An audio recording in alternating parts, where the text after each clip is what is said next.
लोग यह जानना चाहते हैं कि शिव चर्चा क्यों किया जाता है, क्यों मनाया जाता है शिव चर्चा। इसी विषय पर विस्तार से चर्चा करेंगे।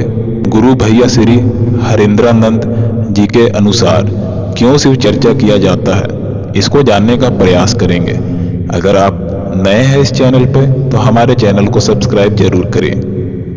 जैसा कि हम सभी जानते हैं, शिव देवों के देव महादेव अर्थात देवताओं में भी पूज्य है। मुझे आशा है अगर आप इस वीडियो को सुन रहे हैं तो एक निष्कर्ष पर पहुंचेंगे कि शिव क्यों महान देवता है और उन्हें क्यों आदि गुरु कहा जाता है। इसके पीछे का रहस्य आप जान पाएंगे। क्यों उन्हें गुरुओं के गुरु, आदि गुरु, सदगुरु, प्रथम गुरु आदि नामों से जाना जाता है। तमाम किताबों और ग्रंथों के अनुसंधान करने के बाद और शिव चर्चा का अनुभव के आधार पर मैं पूरे विश्वास से यह कह सकता हूं कि आपको यह वीडियो अच्छा लगेगा और आपको बहुत कुछ सीखने को मिलेगा। शिव चर्चा होने का श्रेय गुरु भैया श्री हरेंद्रानंद जी को जाता है। उन्हीं के कारण शिव चर्चा शुरू किया गया। इसके पीछे का वजह बहुत ही विचित्र है। इसके पीछे एक लंबी कहानी है। श्री हरेंद्रानंद जी सहरसा के एक इंटर कॉलेज विद्यालय के विद्यार्थी थे। बगल में ही सहरसा जेल के निकट ही स्थित शमशान में रात को वह साधना करने जाते थे। उस स्थान पर मां तारा का मंदिर भी स्थित था और बगल में एक नदी भी बहती थी। यह बात सन 1965 की है। मैं उस मंदिर में साधना करने नियमित रूप से जाया करता था। साधना के दौरान मेरा परिचय वहां उपस्थित कुछ लोगों से हुआ था।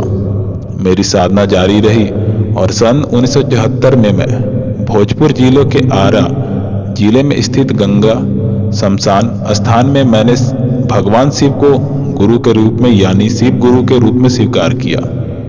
शुरू में मुझे लगा गुरु तो शरीरधारी होता है, यह मैंने किसे गुरु मान लिया है। लेकिन धीरे धीरे समय बीतता गया, मेरी यह कल्पना यथार्थ रूप से लेने लगी।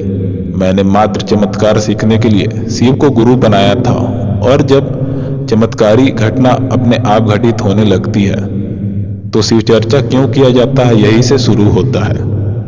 सन 1977 में श्री हरेंद्रानंद जी को बिहार सरकार में नौकरी लगी, लेकिन इसके बाद भी उनका आध्यात्मिक सफर और साधना जारी रहा और 5 साल के बाद मुझे एहसास होने लगा कि भगवान शिव मेरे लिए गुरु का काम कर रहे हैं, एक गुरु की भांति मेरा मार्गदर्शन कर रहे हैं। इसके बाद मेरे निवास स्थान मधेपुरा में अपने कुछ मित्रों से इस विषय पर चर्चा की। थोड़े तर्क वितर्क के बाद उन सारे लोगों ने भगवान शिव को गुरु के रूप में स्वीकार कर लिया। मेरे एक मित्र ने बताया कि शिव तो सदियों से हमारे गुरु हैं। फिर हमने कुछ ग्रंथों को उनके सामने प्रस्तुत कर साक्ष्य और प्रमाण रखा और अपनी बात को स्पष्ट किया। लेकिन बचपन से मैं शिव को भगवान ही मानता था, मुझे विश्वास नहीं था। लेकिन उस बातचीत में बहुत से चित्र स्पष्ट हुए और साफ हो गया था। मैंने शिव को गुरु के रूप में मानने और अपनाने के लिए मुझे अंदर से प्रेरणा आई। एक उमंग, एक उल्लास मन में उठा बैठा। बस अपना लिया भगवान शिव को गुरु के रूप में। यहीं से शिव चर्चा क्यों किया जाता है का शुरुआत होता है। फिर शिव चर्चा प्रारंभ कर दिया जाता है और लगातार मेरे द्वारा शिव चर्चा किए जाने लगा। धीरे धीरे लोग जुड़ते गए और देखते ही देखते एक विशाल जन समुदाय ने शिव को गुरु के रूप में अपना लिया।